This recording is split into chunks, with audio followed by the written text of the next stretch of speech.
Yeah, man, how you doing? You good? I know you like that. I know you like that. How long you been back, man?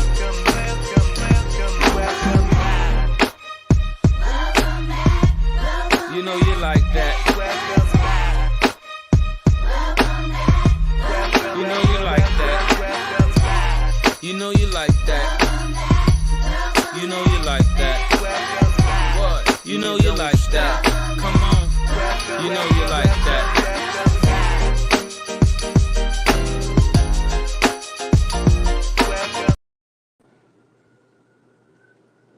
Good evening, and welcome to Live It Out Inc. Thursday night live segment. We invite you to come in. Everyone come in. Click like, click share, subscribe to our YouTube page if you haven't done so already. And join in tonight on the conversation. We are, remember, just a disclaimer, we are a nonprofit organization that focuses on suicide awareness and prevention, mental health, and emotional well-being. Our focus for 2022 is mental healing, turning our mental health into mental wealth. So we welcome each and every one of you to join us on this journey of mental healing. Let's go, let's grow, and let's glow. Tonight we have another amazing guest that is definitely in access to the mental health community and to building our families. Miss Crystal Joy is a licensed professional counselor and a parent coach. Crystal Joy, known as the Mindset Shifter, is based out of Dallas, Texas, and we're going to bring her from backstage. Without further ado, hi, Miss Crystal. Hey, how are you? Welcome to Live It Out Inc. Thank you for having me. Yes, welcome to Live It Out Inc. And we just want you to tell us a little bit about Crystal and how she began on this journey as a counselor and a parent coach. Yes, ma'am. So my name is Crystal Joy. I'm originally from Chicago, Illinois. Hey, my Chi-Town folks. You know, I'm always rep my home city. All right, I'm here in Dallas now. Yes. I'm here in Dallas now. But as far as me becoming a therapist, I guess it's probably a story you've already heard before, but it happened when I was in high school. Everybody would tell me all their problems, and, you know, I kind of be the problem solver, helping folks through different things, and just overall, you know, being told life stories in the grocery line with folks that I never knew. And so something clicked for me where I was like, okay, well, you know, maybe I should be a doctor. You know, and I was like, I can help kids, I can help children. Maybe I'll be a pediatrician so that I can kind of help him in that regard. Well, your girl couldn't pass biology and chemistry. So she couldn't get through that particular area. So the last thing that clicked for me, I changed my major like 2 or 3 times. And once I found psychology, it clicked. It was like, oh my gosh, the heavens have opened. The gods have spoken. I am definitely in my vein in psychology, and the doors just open from there. So I got my bachelor's in psychology, and then I decided to get my master's in clinical mental health counseling, primarily at that time because I wanted to be a face that our community doesn't typically see. You know, it was a lot of stigma in the early 2000s regarding, and still is, regarding mental health. And so I was like, I want to be the one that breaks down that stigma, that breaks down that myth where people feel like, okay, I can go to a therapist. If you're one, if you can help me through it, or even if they can just see me, then maybe that'll kind of help them feel more welcoming, if you will, or welcomed into the therapeutic space. So I specifically have worked with children and teens throughout the course of my entire career in a lot of different areas, so a lot of different settings, and I try to pull all of that, you know, into my now coaching business that I've established more firmly over the last 2 years. So, oh, that is awesome. Now, tell us where we can follow you at. So, yes, people that don't know. Absolutely. So if you're on Instagram, you can follow me at Thera Coaching on Lock. So THERA Coaching on Lock. And you can find me also on Facebook under the name Crystal Joy. My account is public, so I don't mind because I post a lot of things on there as well. I would definitely love for you guys to follow me either way. All right. Now, you just did, I was on your page and I saw you do a live about burnout versus stress and what is the difference. Now, that's another whole segment in itself. I just wanted to throw that out there Yes, because ma'am. I do want to go back to burnout versus stress. And you got something called a Let Me Find Out Friday. Yes, I was just prepping for it earlier today. I got some good stuff for tomorrow. Yes, ma'am. Okay, so if they want to find out what's going on Friday, they need to follow you. Yes, absolutely, definitely. Because I do like a current events with teens type situation on Let Me Find Out Friday. So it's really to help parents find out what's going on with our young people, but also to celebrate them in other ways as well. So y'all don't miss it. Let me find out tomorrow at 1:15 Central. Good, awesome. I love it. I love it. And congratulations on your 10 years as a parent coach. I told you Yes, I've been ma'am. on there. You've been on it. I appreciate that. Thank you. I'm so proud of you. Thank Congratulations. you. Now, you talked about not just loving your kids, but so this is where we're gonna start off at. So you guys, tonight's segment is all about parenting, tweens, teens, and young adults. Yes, ma'am. We got a parent coach that's gonna give us some gems, give us some resources, give us some information we need to help us build connection with these children that we swear gone to the dogs. So she here to bring us back. Yeah. So let's start out by talking about loving your kids and liking your kids. Mm-hmm. That's a good one. So the reason why I put that as my tagline is because in my work with parents, I constantly hear, I love them to life, I love them to death, but there are many days where I don't like them, I can't stand them. Why? Because they have all these attitudes, you got that mouth going on all the time, and so there's a lot of friction and conflict sometimes within the family and within the, the stage of teenager, hood, if you will. So I wanted to kind of put that out there because I get it. There's a lot of days where you love them to life, you would do anything for them, but their attitude and certain things cause you not to like them. So I'm here to help you do both. Love them and like them at the same time. So I can share a story. I can share a story that I had with Duck. I think she was maybe 11 or 12. And I just know at that time in life, I did not like that girl. That girl struck every nerve in my life. And it wasn't that she was unruly or she was a fighter or she was cutting up in school, but woo. Yes, it's the mouth. It was so combative with her going into becoming a teenager. So it was to the fact I was like, you just need to go live with your daddy. You just need to go live with your daddy. So I get it. I've been on hurt this girl. I was like, you need to come get her. You need to come get her. So yeah, people don't believe to this day that I tried to get this girl to her daddy.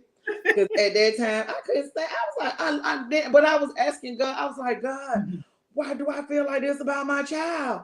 I'm not supposed to feel like this. So you had this big old guilt trip on you, like, I'm not supposed to not like my child. That's true. Yeah. And, it was just something I had to read about. I read about it and I went through it. And I tell people, it be times when you don't like them children for real. Both of my girls, I don't have a phase with them. I didn't like them. Mm-hmm. But with Duck, because she was the oldest, it was hard because I didn't understand. And I was like, God, I ain't supposed to feel like this. I must be the worst parent on earth. Yeah. And then what happened was, make a long story short, I said her dad came and got her and he packed all her stuff and she can come, he was trying to be a helpful dad. I think she was gone 18 hours. My mom got in her car, drove to his house, packed all her stuff back up and brought her back home. Said, that's your child. You're going to deal with whatever it is you got going on. She ain't going nowhere. Yep. So she nipped that in the bud, and I just had to learn how to deal with it. And that's the thing, learning how to deal with it. That's exactly what it is. Yeah. So I can share that I have had a personal experience where I was just like, No, you got to tell me why I don't like this girl right now. I know. And that's the thing. A lot of times you feel guilty for certain normal emotions and feelings that you're going to have. But there's times where we may not like our spouse or like our partner because we going at it, or there's some things that they don't understand that we want them to understand. And there's just some conflict. It's going to be temporary, yes, but just getting through those moments of that conflict is really what it's about, you know? Yeah, and this brought on another point too, where people think you have favorites. It's like, that's your favorite child. You treat one better than you treat. You shouldn't have favoritism in your children. What I had to learn was, and I had to tell people, I don't have a favorite child. I deal with them according to what they're dealing with in their life. Yes. So if you got one that's kind of like on the straight and narrow, that's kind of doing okay, you don't really have to say much. But then when you got the other one that's going against the grain, the one that going to question you, the one that you got to show me, I don't want to, I want to say what I got to say. I got all this other stuff to say. Then I got to deal with you accordingly. I don't love you no less, but I have to deal with you accordingly. So let's talk about the favoritism in children. Yeah, so that's a really good one, because a lot of times the oldest sibling, typically speaking, is the more responsible one. So I'm just going to speak from my experience. I'm an oldest sibling.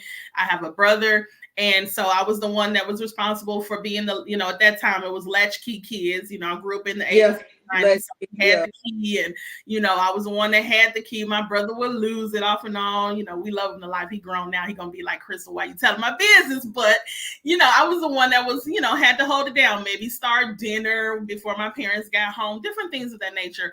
What we really want to focus on when it comes to like you just said, dealing with them differently, we want to make sure that we continue to speak their love language even while we're dealing with them differently. So the oldest, who may not have needed as much guidance or as much talking to or as much discipline, still making sure that they feel that they're getting your time, and still making sure that they feel that they are a priority of yours. Because I know sometimes it feels like I'm always dealing with this one kid who's always into something, and the other one I can just be okay and leave them to themselves. But just making sure there's a balance when it comes to, I may not have to deal with you in this way, but I'm going to show you your my love for you within the love language that you have, and we're going to spend some time together, whether it be mother-daughter days, or we're going to go to the spa, different things like that. So let's talk about this love language. So kids have a love language? Absolutely. Okay. So how can we find out where our kids' love language is? Yeah, so this was something that was developed by Dr. Gary Chapman, and it's been around quite a while. Chapman.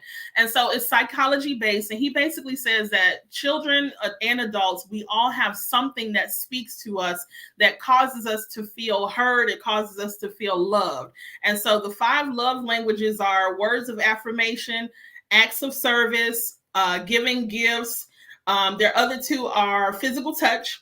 And then the last one is, if I'm not mistaken, I always forget that last one. I'll remember it in just a moment. Yeah, but basically, my tongue too. It's on my page. It's on my page. I learned my love language like the other day. I just learned my love language. Yes. And that's important because it helps you be able to say, okay, my child has an words of affirmation is their primary love language. So therefore, I'm going to speak to that, which means I'm going to tell them how proud I am of them, but also I'm not just going to give them the big head. I'm going to also tell them about the things that I see them improving, right? Because as a parent, we want to make sure that we focus on both. We're focusing on the things that are not just there yet, but we're also, praising and focusing on the things that they are doing right. So if my child has this particular love language, I need to make sure that I am feeding them, is really what that is.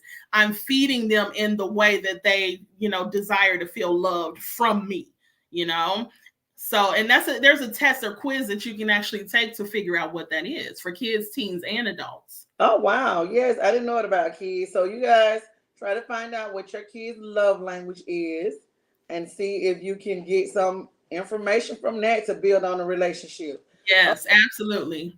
Another thing that I wanted to talk about is that, are we teaching our kids to fear us, or are we teaching our kids to respect us?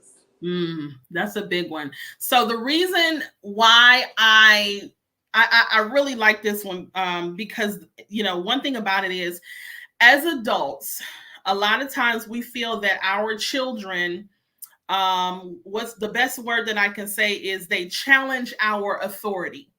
Okay.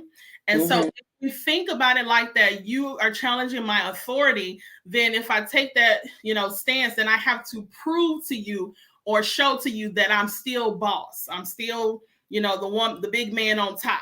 And so if we think about it like that, then we may go into yelling, fussing, cussing, screaming, taking things away. We may go into overreacting because we're acting out of an emotion, which means you're not going to challenge my authority. But one thing that I always tell parents, they already know you the authority figure. This is already proven. It's already shown. It's on the birth certificate, all of the above. All they're doing is challenging something at the moment that they may not agree with or what have you. So why do I say fear versus respect? When it comes to teaching your child to fear you, this is more so from a certain parenting style and a certain mindset. That means that I'm going to always make sure that, you don't get out of hand. I'm always going to make sure that I have control over you. Okay. And a lot of times we find that when a person feels like, they need to make sure that they have control over someone, it's sometimes fear-based. It can be fear of what you're going to do, or fear that I'm going to have to deal with the next big fire or whatever that may look like. So what does that even look like as far as teaching them to fear you? Well, it looks like this. If they bring something to you and they're like, okay, mom, I want to tell you this, but I'm scared that you're going to react a certain way. That may be something to kind of consider. If they hide things from you because they know that you're going to, overreact, or you're going to act in a certain way that's going to, put them underneath the jail, if you will. Yeah. That's going to be, that classifies them, fearing you. Because one thing about it is you want to have what I want to say is respect for one another. Of course, you want to teach them to respect you, but you want to teach them in the way that these are certain behaviors that you cannot do, and this is why. These are certain behaviors that are not appropriate, and this is why. Because one thing about it is we're teaching them how they should act in the world, how they need to govern and carry themselves in the world. And so therefore, when we say you don't need to talk, fix your face before I fix it for you, you ain't got nothing to cry about, all of that is teaching them to fear you, and therefore they lose their voice. Oh, and wow. It shows up in relationships. Well, now I can't talk to my husband because I feel like he's not going to understand me. That shows up in workplace settings. Now I can't ask for that promotion, even though I know I should get it. And I got all the accomplishments to determine that I need it, but I didn't have my voice back then. Nobody taught me that was important. And so therefore it comes out in adult behavior. So. And we was having a conversation backstage when we was talking about the way our parents us. So when it comes to that fear, and I used to think about when I was a teenager, and if I was asked to do something that I knew wasn't right, I was so scared of my mom. I was like, man, y'all ain't got to go home to Odessa. I do. Yes. Go home and face that later. I'm not about don't worry about it. I'm good. I can't do it. I got to go home. So yes. If that was more fear, or did I just respect her enough to say, hey, my mama wouldn't like this. I don't want to hurt my mom. I'm trying to be the good kid, or I'm trying not to mess up. Right. So, but I used to be like, man, that lady gonna beat the brakes off me. If I come in here any kind of other way than what she said, yeah. Go down. And yes. I was like, I don't want it. I didn't want no my mama. No, so now that's the thing about it. We want them to respect, we want them to respect you. You want them to understand that I'm mom, I'm dad. Absolutely, absolutely. I would say this. When we're thinking about it being fear-based, as far as I fear my mom, I want you to think about it in the context of when they think of me, do they think of me, what kind of way do they think of me? Do they think of me as, bopping up upside the head every chance I get? Do they think of me as far as yelling and the whole neighborhood can hear it? Or do they think of me as being understanding? They think of me as being compassionate. They think of me as being firm. Yes. firm, yes, but in the context of, I don't expect you to be perfect. I know you're going to mess up. I'm going to discipline you when you do mess up, but I'm still going to love you in these regards that, we're working this out as a team. I'm going to give you chances. I'm going to give you, the time to self-correct because I know you still figuring this thing out. That's kind of what I would say could be the assessment, Oh, yeah. Okay, cool. Now, look, this is my life. I told you, girl, this oh, even with me, again, I'm only using myself as an example. Back to the parenting style, the different parenting styles. With my mom, it was like, you don't do this, you don't do this, don't let no boy touch you, don't have sex, don't do this. It wasn't, if you do this, then these are the things that could happen. Don't do this, because if you do it, you're going to get pregnant. And I said, don't do it. Absolutely. So you said, let me figure it out. Just see what you're talking about. Right. So ended up being a teen mom. So, and it wasn't because I did not know, because my mom was the one, she talked to us. And then, of course, I heard the conversation to my sister who was older than me. So I've heard all about the birds and the bees and what can happen. Right. And this and that. But the thing was, don't do it. You better not do it. And I'm like, but why? But why? And then we say, well, you shouldn't be asking why. But see, I didn't ask her why. In my mind, it was like, but why? Because I hear my friends talking about it and it don't seem so bad. Yes. But getting out there, I told you this was gonna happen. But it sounds like you like, I didn't get the equipment that I needed to understand all of it. Yes. That's exactly what I'm saying. Yes. So that's the part that I think some parents miss. We tell them what not to do, but we don't tell them the real consequences. And I think another thing is that as a parent, we scared when they get older. We're gonna talk about teenagers and young adults, because when they're small and little babies and stuff, we ain't gonna let them fall too much. You fall, I got to get you up and patch you up. But when they start getting in real life, I know for me, I was so scared to let them bump their head. Like I was always there, like right. I'm like that eagle. Right before they hit the ground, I'm gonna swoop in and catch them right before they hit rock bottom. So, and people would tell me, you gotta let them live their life. You gotta let them fall, let them bump their head. But I'm like, but why? If it's not necessary. Something. But and then it's again trying to choose which ones it is. Which ones I'm gonna let them fall and figure out for itself. If it's something detrimental, then I'm not gonna sit back and allow it to happen. I gotta intervene just as your mom, because I know this could be detrimental to your livelihood, your life, your future, and all of that. But then, do I just let you fall right here and just see like? Yeah, that's a hard balance. That's a hard balance. And that's a really good point, Janice, because a lot of times your natural nature is going to kick in as a mother or father, because you don't want to see your child go through unnecessary things or things that maybe even you went through. You want to save them from all of that heartache. And you're right for thinking that way, because you're thinking and viewing it from your perspective. I felt this when I went through that heartache. I would feel this, if I felt like that, if I had them fall or whatever. So you're using empathy. But one thing about it is, I always say, if it comes to a safety issue, then of course you don't want to let them fall. So if we're talking about them going to Cancun next week and I don't know none of the people and, something crazy that don't sit right with me, then of course we're going to say, I don't feel right about this. We can't go ahead and do that. But if it comes to a life lesson, that's when sometimes they need to fall, because a lot of times we need to let them have, we need to use certain situations as teachable moments is the way that I put it. How can I say to them, I know you fail, here's the lesson from it. How can we improve from it? Because what it does is it improves their critical thinking skills. And now they can say, oh, I felt that thing when I felt like that. Let me not have that again by doing this, and this. Exactly.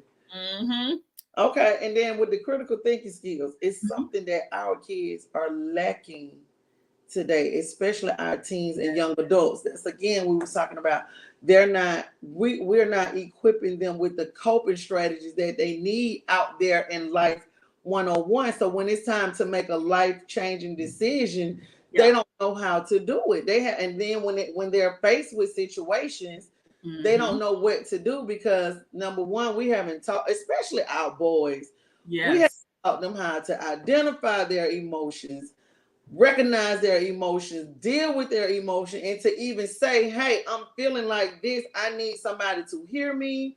My voice is taken away, even if their voices, the voices they're hearing is that you don't cry, boys don't cry, you strong, you that. So you're taking away my sensitive side or my what's the side, my emotional side that I can't express to my mom or my aunt or my girlfriend or my sister because now I look weak. Absolutely. So I hold all this stuff in, and when I get out there in the streets and have a situation, I'm going to explode on whoever say what I don't like or something is going on around me that I can't really tolerate. So now I'm like a ticking time bomb. Absolutely. So now we're back to these misguided or undiagnosed or not equipped teenagers and young adults who just out here in life running around. So how do we at least try to rectify that or even build those babies up that's coming up now to be able to do that when they become teenagers and young adults? That's an excellent question. I actually have a theory about that as far as critical thinking and emotional intelligence. So my theory is based on how I experienced life in my teenage, years. We were, for one, I tell my, I teach at a college, so I tell my students this story, but I didn't have a cell phone until I got 16. And I bought it myself because I was working. And of course, it was one of them, Blackberries or what have you, the first edition, the black and white screen, maybe web, it was web capability. I can't remember, but I doubt it. But a lot of times I feel like a lot of critical thinking opportunities are missed because everything is at their fingertips. Some people are getting cell phones at 7, 8, 9, 10, right? And so they're like, well, shoot, I'm just going to Google it. I ain't got to wait for you to tell me. I don't need no lecture. I'm just going to Google it, right? And so they typically do that, and therefore they believe what they see and what they hear online as golden. The other theory that I have about it is as far as critical thinking and emotional intelligence, I always am the advocate of let's bring back the family meeting. I used to have family meetings with my parents when we were younger, as far as, what your week is looking like. Are you able to do all your chores? Because you got tests coming up. Okay, I'm flying on Friday because I got a big, proposal, a big assignment due. And we would just kind of collaborate on what our week would look like, how you feeling, how you doing. And so we're so busy now and other things are taking up our attention that we really don't, give it that opportunity. So that's my foundation as my theory. When it comes to building that up, as far as trying to balance, what they have on, access to, I always go back to this again, teachable moments, building up those critical thinking skills as far as, you see that show Euphoria, you watch that sometimes, don't you?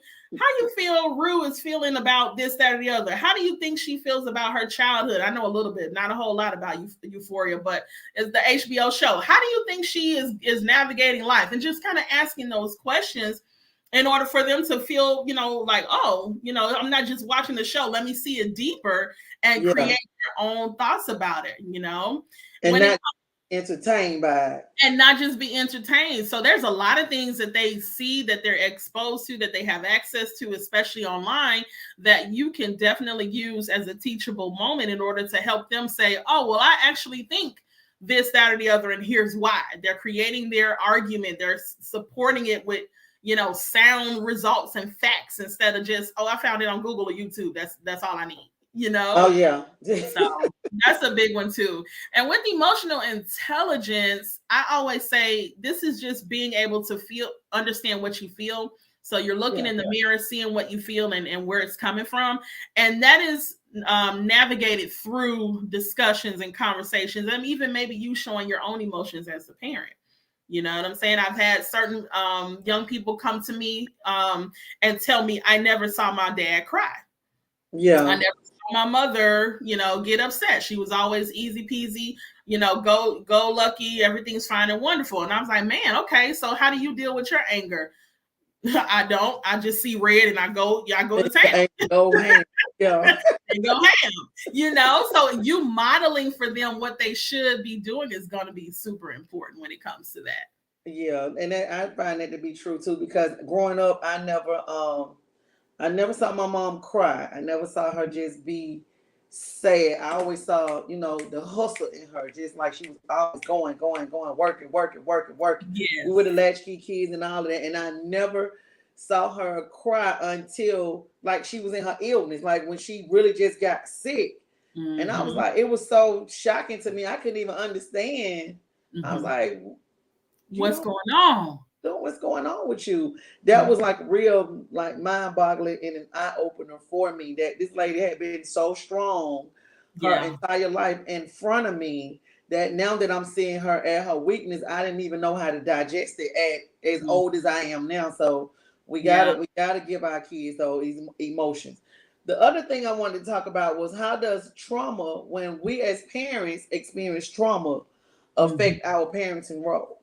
With trauma being whatever it is, maybe some childhood trauma, abusive relationship, drug abuse, whatever trauma that we have, how does it affect our role as a parent?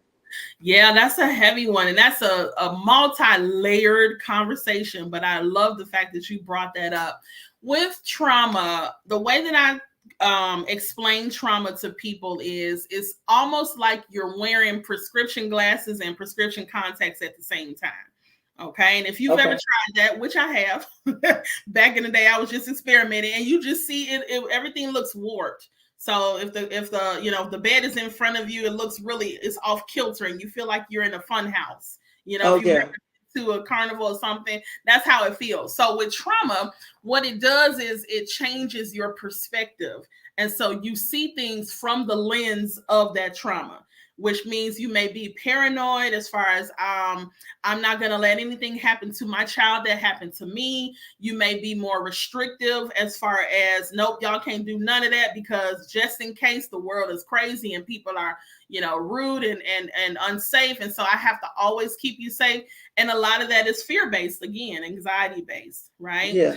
So when you're parenting from a place of trauma, you may find certain behaviors come up because the key goal is, I never want you to go through what I went through. I've been through. Exactly. Yeah, absolutely. And so you may say, like, I've had a young person come to me in therapy, and they was like, my mama never let me do nothing. And she always like, where you at and what you doing? I was like, okay, well, let's talk about that, trying to see if they were over exaggerating or what have you, because sometimes they do. And so I said, what's the situation?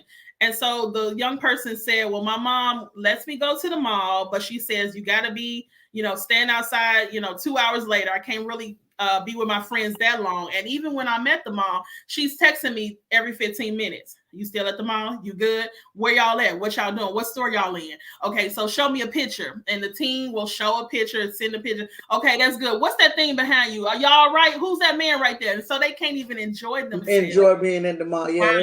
At the mall, Yeah. So that's where it's kind of coming into my behaviors, because I have that lens of the trauma and it's unresolved. Are my behaviors now where I'm like, I got to protect you at all costs, and I got to hold on to you so that you don't, experience anything that I've gone through. Oh, okay. So that's good. We're gonna have to dig deeper into that one too. Okay. How can we build a connection with our tween teens and young adults? Like, how do we build that connection? That's a great question. So connection is important regarding every stage that your young person goes through. So, you have a different connection with your toddler versus your school age child, right? So with your toddler, you're going to be a lot more hands-on. You're going to be a lot more present. With your school age child, they can kind of play by themselves, do some things, but they want to, have you involved, or, hey, come look at what I'm doing. And so, navigating it that way, as far as trying to make sure that you're consistent with whatever you do with them, is going to be important. When it comes to connection as in the tween phase, you're going to need to understand that friendships are super important to them, and they not stunting you. And that's okay. That's normal, because a lot of times parents will say, I'm so heartbroken. And I'm just like, oh my God, my baby don't want to be with me no more. They take it personal. And I'm like, no, don't take it personal. It's normal for them to kind of pull away because they want to, figure out what my peers are doing. I'm figuring out my identity, who I am, what I like, how I want to wear my hair, all of that. So just embracing it, which means, hey, I know you don't want to be with me, but guess what? I saw this new dance that I figured that me and you can do together. Y'all, you want to try it? And they're going to be game. Like, oh yeah, Ma, I can teach you. Yeah, I can teach different things like that. But with connection, another piece that I find is important is how you respond when they test you with certain information. Okay. And I'm going to tell you a story. So I had a young person, and their mother also was like, yep, that's exactly true. The young person was like, Mom, I got to tell you a story. Don't get mad, okay? And so the mother was like, okay, well, if you did something, I don't know what you're doing, so I can't say I'm not going to get mad. But she's like, no, Mom, just chill. You know how they talk. Just chill, Mom. So the young person said, Mom, my friend or peer or whatever offered me some weed on the school grounds. And I was super, super tempted to take it because I would have looked like a buster. I would have looked like I was lame. I would have looked like I wasn't nobody. And I was like, man, I was kind of struggling with the decision. In the end, the young person did not take it. But they were saying, they told their mother the story of how they was offered this and what their friends were saying. And so they just chalked it up to, my mama gonna be mad if I smoke. So y'all can have it. I got it. So she went, yeah, so they basically blamed the mom. And so the mother was like, what? You did this? You didn't smoke nothing, did you? She just kind of went way above the situation. And so when we were talking about it in hindsight, I said, okay, Mom, mother of this child, do you want the information? Or do you want to say, I'm a prove that I'm the authority figure? You ain't hanging out with them. I'm walking you to school. I'm never letting you get out of my sight. And then they never tell you nothing again. Exactly. So I said in connection and communication, you have to be similar to Sherlock Holmes. Oh, they did, huh? What happened? What you do? Really? You told them, no, girl, I'm so proud of you, or whatever that may look like. All while on the inside, you're like, oh my God. You're flipping out. But at least they know, well, doggone it, I can bring some hard stuff to my mother and she's not going to shut it down or shut me out to the point where I have to hide it. You know what I'm saying? Because that's a big piece. We don't want them hiding things from us. Yeah, trying to keep your cool when they're trying to lay one on you. And parents got to get real strategic at asking them open-ended questions. Open-ended questions, Janice. Absolutely. Questions. Yes, you got to like, well, tell me about it. Well, what do you think will happen if you would have done this? Or what do you think is going to happen? You got to start asking them questions and kind of playing that mind game to see what they're thinking at. Now, I didn't know all of this when I was raising my children. I was learning these, I know it. I get it. But you are definitely, I can see you did a lot of studying. You did a lot of, learning in order to know now what to do so that you can offer it to other people. Exactly. So, yes, parents, we got to get real strategic. We got to kind of get in there and get, they can't be scared. I was telling you, parents are scared to be confrontational or scared to have those hard conversations. Yeah. I'm scared to tell their kids no. Yeah. If I say no, if it's something I'm saying no for this reason and I'm not backing down, it's okay not to back down, parents. It's okay. Mm-hmm. So let's talk about parenting styles. You gave me 4 parenting styles. Yes. So go ahead. I'll wait for you. Go ahead. Let's see. You gave me the authoritative one. Mm-hmm. The authoritarian one, if I said it right, because I was like, I said it right before. Okay, the permissive one, and the uninvolved or neglected one. Yes, ma'am. You got it. I got it. Hey, I told you. You've been on this thing. You got it. Yes. So let's talk about those different parenting styles. I think the authoritative one is the one that you're gonna do what I say what I do.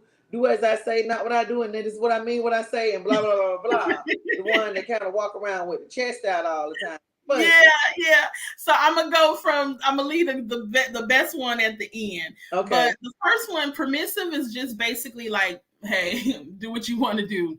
Kids will be kids. I'm not going to really put in boundaries. You still know I love you. Absolutely. Hugs, kisses. I'm so proud of you. But as far as consequences or boundaries, null and void. That doesn't exist. So when it comes to the permissive parenting style, the mindset is kids are going to be kids. Boys are going to be boys. It is what it is. So if they snuck out late and missed curfew or got arrested or whatever, that's the mentality. I'm not going to enforce anything because I know they're just being a kid. When it comes to the neglectful or uninvolved parenting style, the similarities are there, but the one thing that's missing is the love and the warmth. So the similarities are like, hey, it's your life, do what you want. But when it comes to uninvolved style, the parent is more so like, I got to live my life too. So I don't care what you do. You stay out 2, 3 in the morning. I don't care. You go to school every day. I don't care. I'm going to the club. You want to come with me? I don't care. Come on. Let's go. So it's more so like the uninvolved parent is living their life and they're not really parenting at all. As well as I don't show you I love you. I'm not telling you I love you. You don't really feel that from me. Okay. Now, the two that most people kind of mix up a little bit is because they sound similar. The authoritarian is more so rule following, rigid military style. If you want to think about it like that, you better do as I say. We not compromising.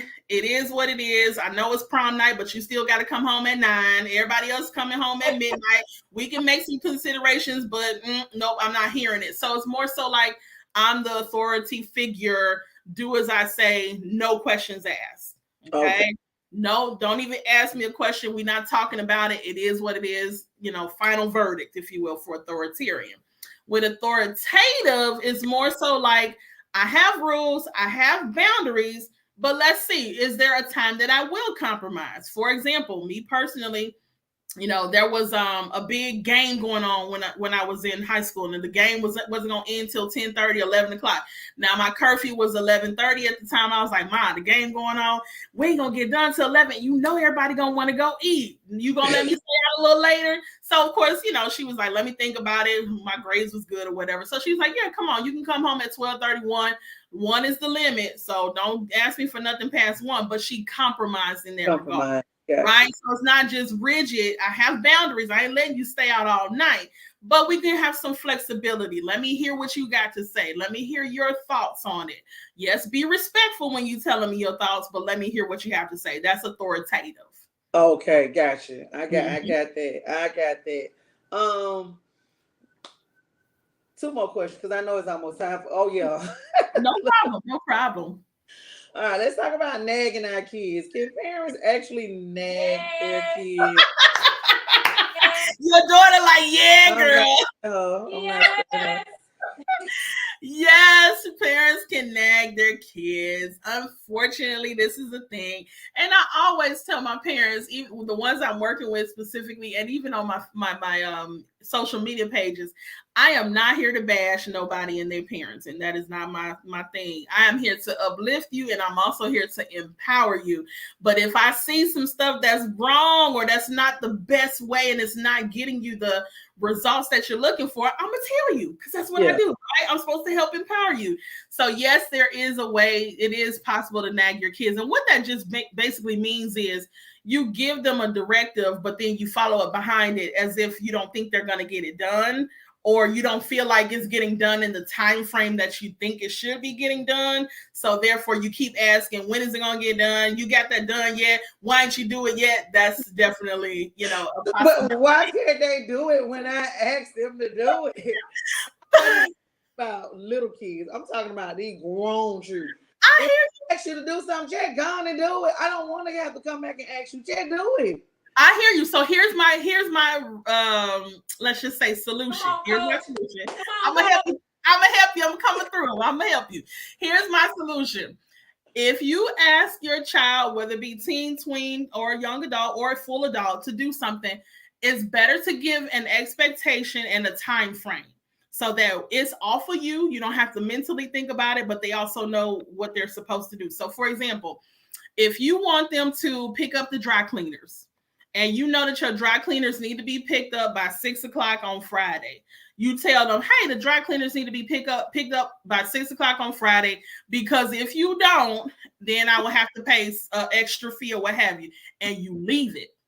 You walk away, you do nothing else. Now, if you see that it's 5:45 and they haven't walked out the house yet, they not even dressed yet, the dry cleaners is 30 minutes down the street and they're not going to get it, then that's when you may say, okay, remember I asked you to get the dry cleaners at 6 o'clock. What's going on? And if they say I forgot or whatever the case, I ain't paying the fee. You just gonna pay the fee. It is what it is. So you pass on the consequence to them for not getting something done. But the whole problem is in the waiting. Exactly. Just go do it already. I know you do it.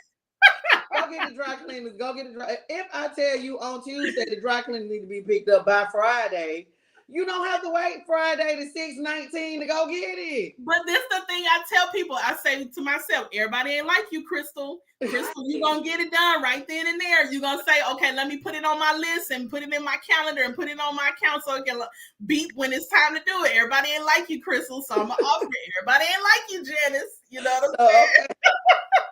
But I just wanted to do it. Just do what I say. Just do it. I get it. Authoritarian. That's authoritarian, yes. You got it, Christina. Anyway.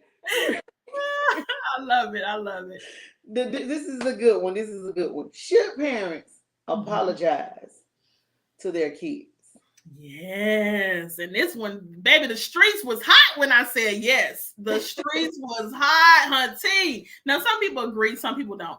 I'm going to say, yes, it is important to apologize to your kids, because I'm going to fall back on the idea of modeling behavior.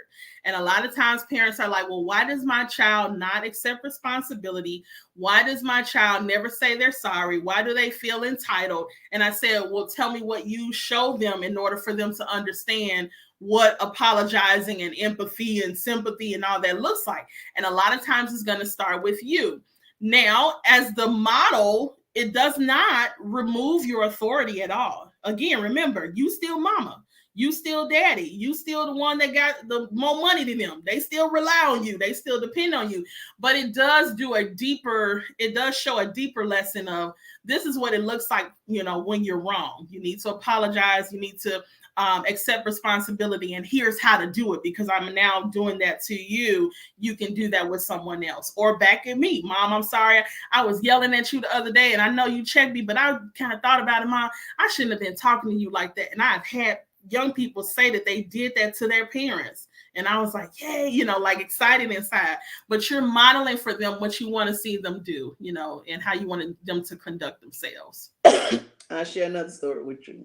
I should write a book on these children.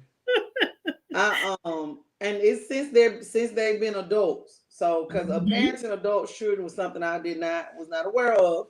I had this whole mindset that when they get grown, they gone. I understand. That is not the case.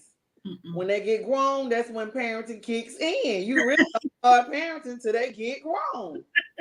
So all of a sudden, they wanted to have this come to Jesus meeting about them growing up. Yes. Very hard conversation. And I tell people, if you're not ready to hear the truth from their standpoint, then don't even have a conversation, because it turns into a power struggle and argument, and then you're worse off than when you started.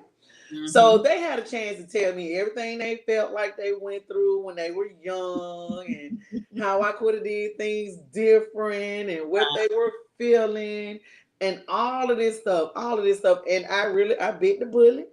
I didn't go off the deep end. I took it. I gritted my teeth. I know you was. I know it. Lord Jesus. I get it.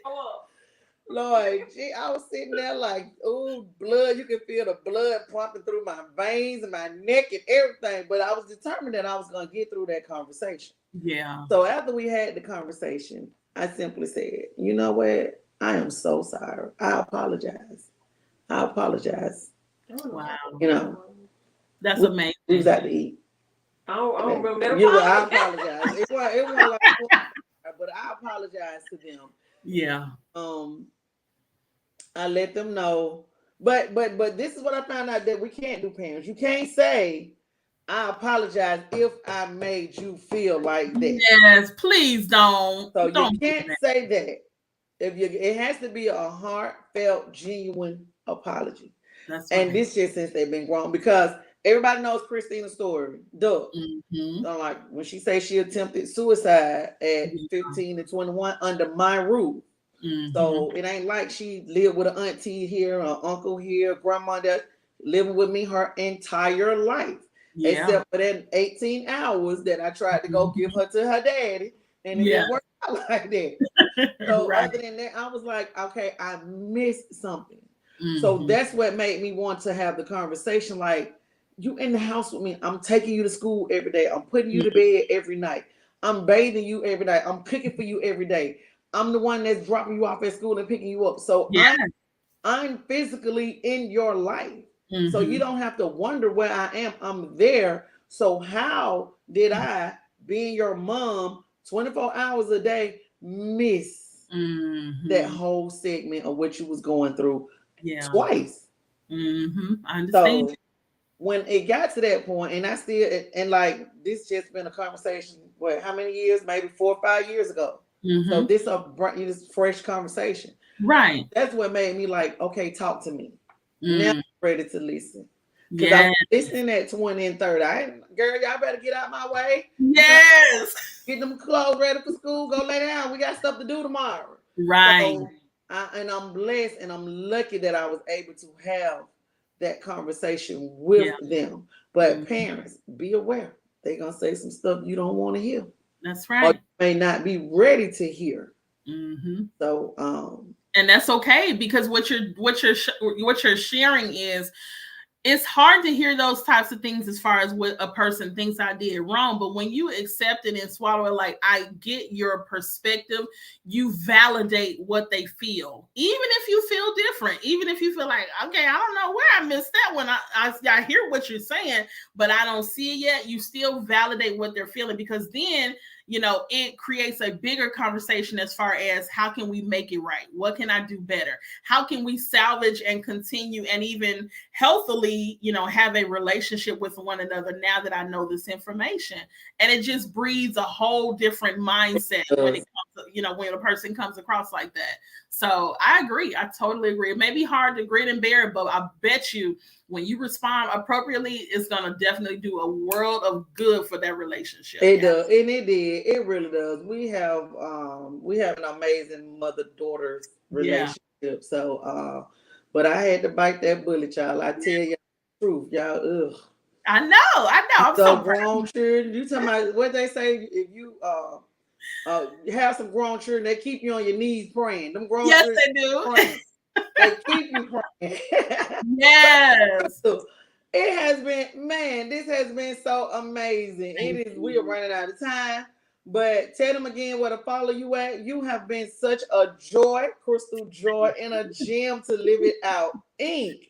You are now in our mental Rolodex and on our page and everything as a resource.